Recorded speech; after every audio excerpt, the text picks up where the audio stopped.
Ayan, good morning po sa inyong lahat mga busing, no. Dito na lang ulit tayo mga busing, ha. Pasensyaan nyo na po. Last 2 weeks pa din naman yung video na yung pagpapawis ko dito na lugar na to. Kaso nung May 8 lang lumabas. Kaya't naulit yung sitwasyon, naulit yung video ko. Ngayon, plan po kasi, no, sa first vlog natin, instead na siya dumangga, sana yung plano ko ngayon sa tabing dagat, dito ako napadpad. Tikling. Dito ako napadpad, no. Plano ko talaga sa tabing dagat sana, kasi naligo ako kanina, wala pa akong plano kung saan ako. Pagising ko kinang alas 4, hindi ko alam, no. Sabi ko lalabas na lang siguro ako. Pupunta na lang ng tabing dagat, doon magpapapawis. Kaso nung dumating na ako dito sa Barutak, naisip ko, bumalik sa isipan ko yung paa ng manok at ulo. Kagabi ko pa kasi yan Kagabi ko pa kasi yan gustong kainin, at saka yung sinaing na tulingan. Yan, mag-warm up muna ako dito, ha. Tapos iikot ng isa. Akyatin to eh. Kaya tinihingal ako. Tapos didiretso na ako. Mag-warm up lang ako. Kaya nung dumating ako dyan sa may plaza kanina ng Barutak, madilim-dilim pa. Yan, sandali ah. Madilim-dilim pa. Pagtigil ko na magawa sana muna ako ng intro, sabi ko wag na lang, bibili na lang ako ng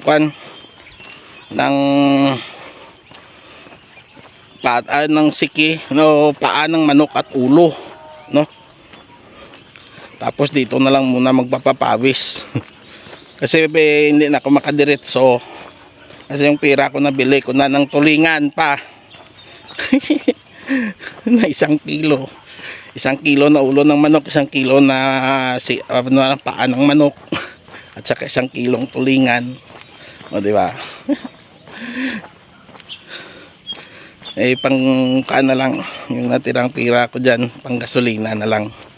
Ayan, so sandali lang po, may ayusin lang ako dito sa motor. Tapos didiretso na ako sa pag-booking, okay? Sandali lang po mga busing, kita kits. Yan. Uy, ganda, no?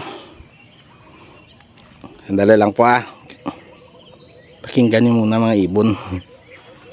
Awit na ng kalikasan.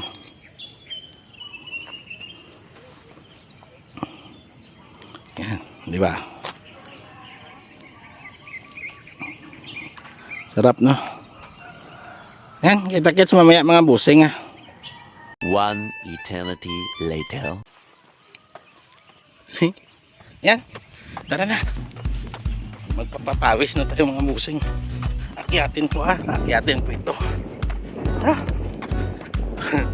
Pakyat ng pakyat po ito hanggang doon sa taas. Tapos puro na pababa. Ganda, no?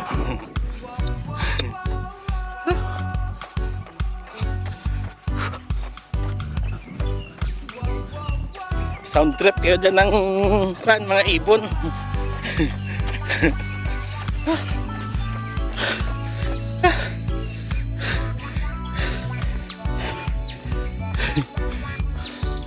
Pakyat kasi ito eh. Hindi na makita yung yung kalsada sa baba.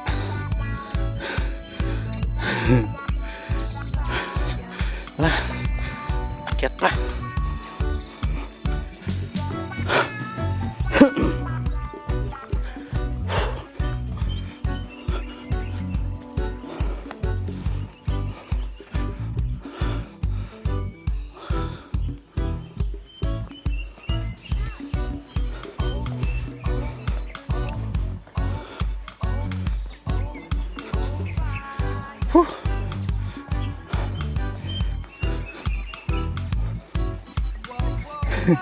Gusto ko sanang marinig yung purong kuan lang purong nature lang Tinang kalikasan lang Kaso yung hingal ko, hindi ko mapigilan.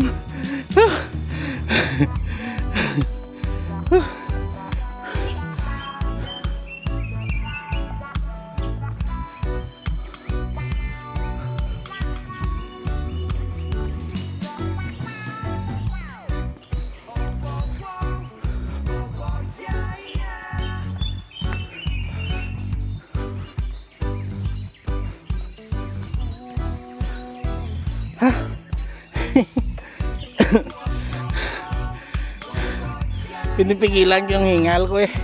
Pero parang parang ang ano ba yan? Sinasakal ako.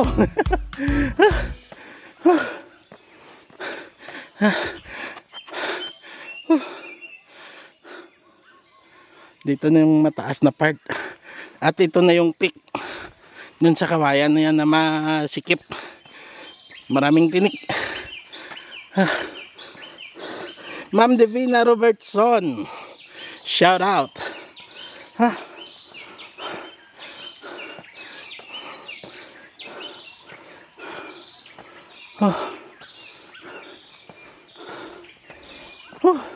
Ma'am Mels Yuki Vlog, shout out na, nagpapa-shout out si Ma'am Mels Yuki Vlog.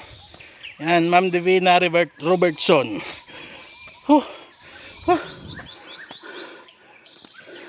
Yan oh, puro tinik ko. Oh. Yan. Puro yan tinik. Hanggang doon yan sa loob. Yan oh, tinik. Yan. Yan oh. Ang tutulis pa niyan. Kaya't mahirap kunin yung labong. Kailangan mo palinisin ng tudo yan. Kalain mo itong mga tinik.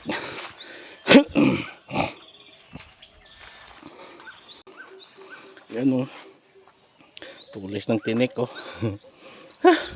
Yan, tara na.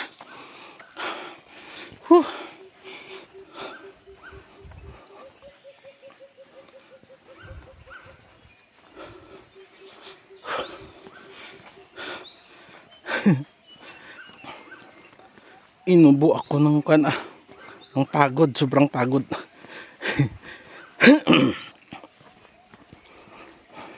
Ito, bababa na tayo. Bababa na to ng pababa. Yeah. Nature trip naman tayo ngayon. Ulit. Kabundukan, kakahuyan. Wala munang dagat. Walang tubig. Purong bundok.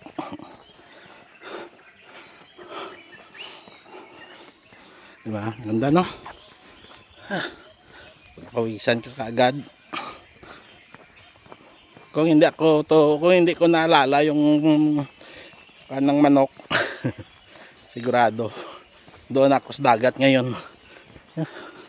Yan, mga kuliglig naman dito.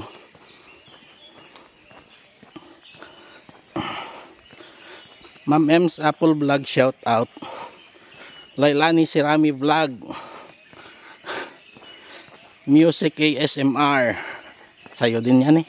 Shout out sa inyo sis. Yeah.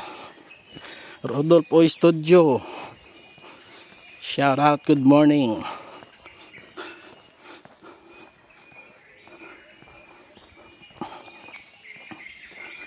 Katya Life in Lebanon, shout out. Lori Ku, classmate, mga classmate, shout out. Ganda no?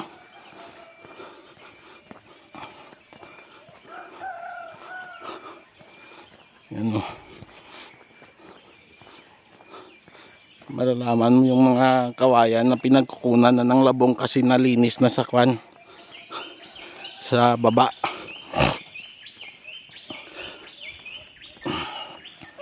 Kulobs TV, shout out. Jose Russell Laurente and Madam Lisa, good morning, shout out. Babaakyat pa ito. Ang bango dito Anong yan sigurong bulaklak na yan Ano yun, no? Sa taas pa, oh. May mga bulaklak. Ang bango. Parang sampagita yung amoy, eh. Yun, oh. Ah, sarap dito, ah. Ang bango, ah. Bango ni inang kalikasan. Grabe. Oh, yeah. Thank you, Mother Nature. Yan, may mga aso.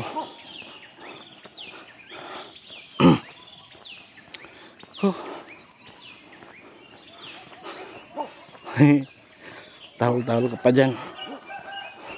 Yan, doon na lang ulit sa baba, mga busing sa unahan na. Sa kakuha ni Biron. Yan, continue tayo dito.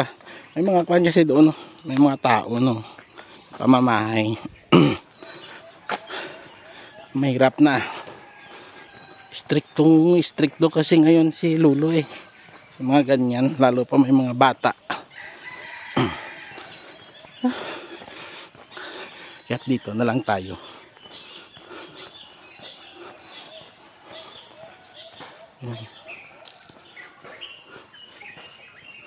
May kuwagong tumutunog doon sa taas, oh. Taas, no? Paano po yan? Gilid ng bundok na po yan. Pakyat na yan ng mga bato-bato na kahoy, oh. Yan. Pakyat na yan. Yung bangin na talaga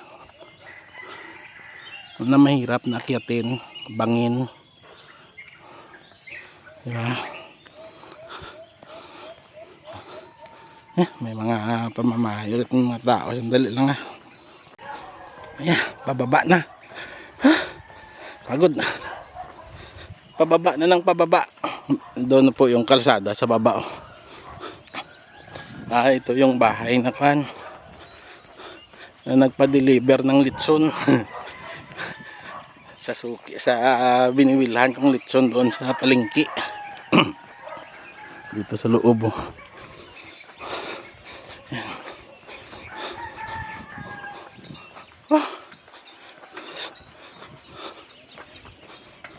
Pababa na po yan. Mula pa doon kanina sa pagtungtong natin sa tapat ng kawayan, yan, pabulusok na po yan hanggang dito. Kaya tumibilis na yung lakad. Yan, oh, ganyan kataas. Ganda ng view. Pero pag tumubo yung tubo, hindi mo yan makikita. Farm. Ganda, no?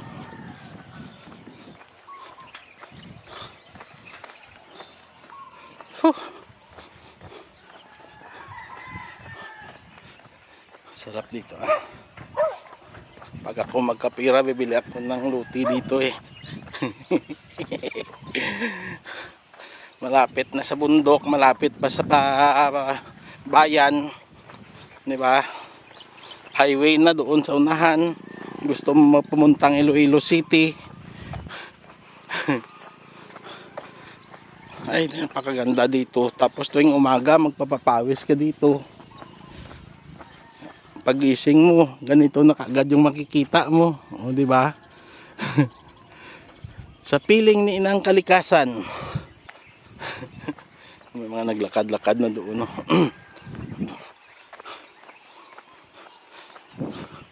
Yan, oh, maraming tanim, no? Ginawa nilang taniman. Mount Salihid Inland Resort.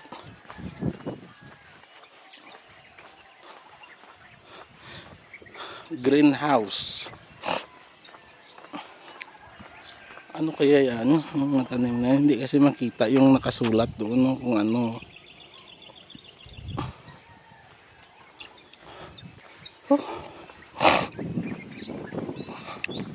Diba, pagising mo ganito kagad yung makikita mo. Diba? Hindi ka ba niyan marirelax? Hahaba talaga ang buhay mo. Pag walang stress. Pag ganito yung makaan mo. Pagising mo sa umaga. Malapit din naman yung bayan. Malapit din bilihan ng isda, karne, ng mga priska.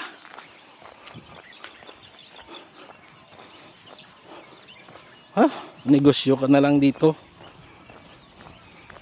Diba? Ganyan kaganda oh. Lalo pa yung bukang liwayway na yan.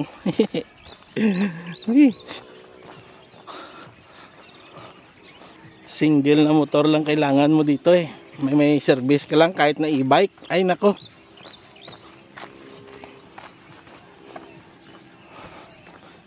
Ganito na kaganda yung buhay mo. Ay.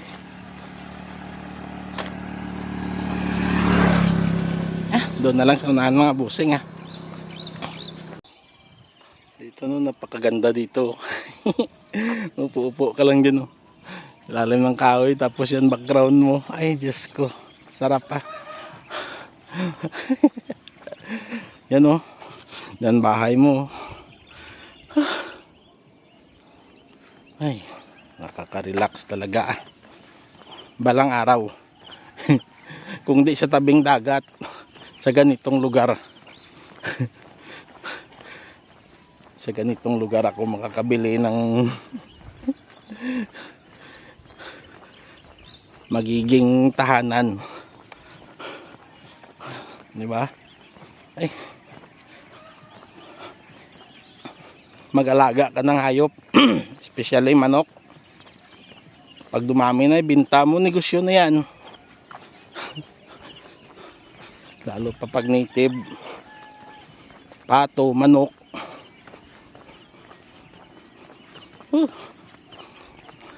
Ganda talaga ng dito na part na kalsada na to. Probinsyang probinsya, no?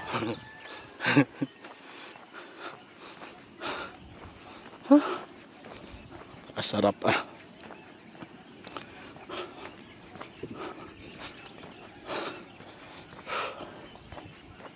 Saka na tayo umakyat ulit din ah. Si Taba gusto ko sanang yayain ulit.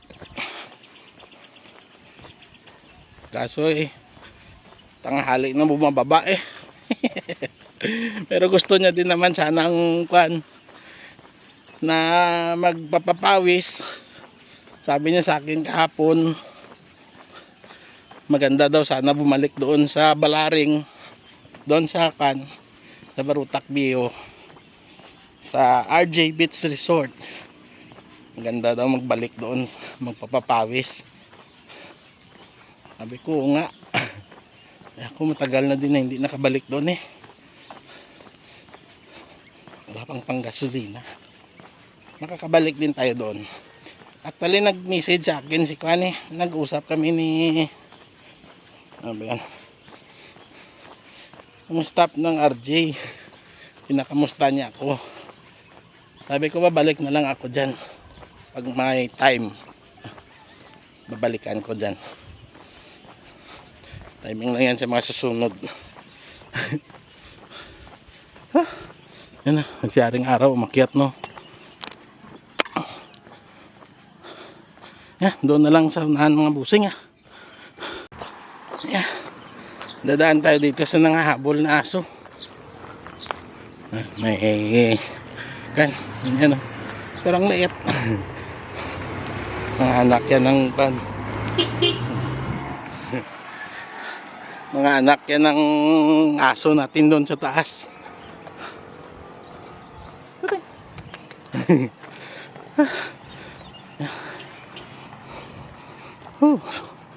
Doon na yung resort ni Biron sa kabila oh.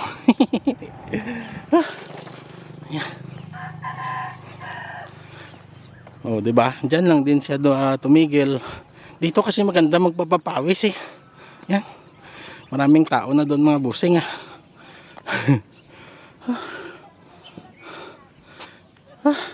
Maba-aba na din naman itong mga busing no.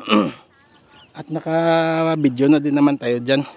Kaya hanggang dito na lang mga busing. Good morning and I love you all. Hanggang dito na lang tayo sa pagpapapawis. Good morning, love you all. Bye bye. Pagod. Yan. O, diba?